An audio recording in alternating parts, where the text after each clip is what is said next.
À tous, que la paix vous soit totalement multipliée. Je vous laisse regarder cette vidéo. Pourquoi Jésus a-t-il craché par terre pour guérir un aveugle? Derrière ce geste étrange se cache une révélation incroyable. Vois-tu, à l'époque, naître aveugle, c'était comme une malédiction. D'ailleurs, les disciples vont poser cette question à Jésus, mais qui a péché, lui ou ses parents?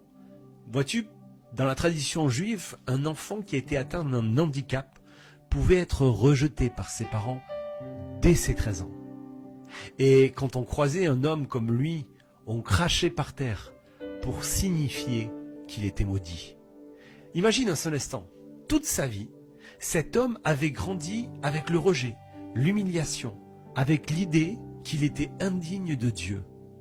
Toute sa vie, on lui a craché devant pour manifester qu'il était maudit. Mais Jésus, lui, va faire un geste qui va changer tout. Il crache par terre lui aussi, mais pas pour le maudire, mais pour transformer le symbole de la malédiction en instrument de guérison. Il prend le crachat, mélange avec la poussière et recrée de nouveaux yeux. En d'autres mots, ce que la culture utilisait pour l'humilier, Jésus va l'utiliser pour le restaurer. Et c'est pareil pour toi. Peut-être qu'on t'a rejeté, peut-être qu'on t'a humilié, peut-être qu'on t'a fait sentir que tu étais une erreur, une malédiction, que ta vie ne comptait pas.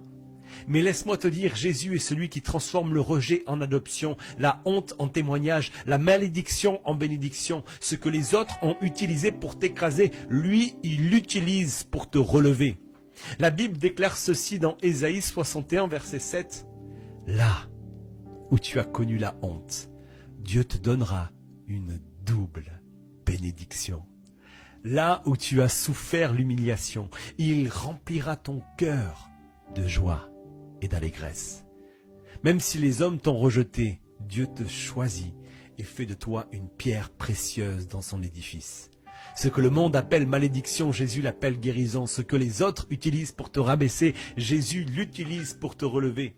Ton rejet n'est pas la fin de ton histoire, mais c'est le début de ton témoignage.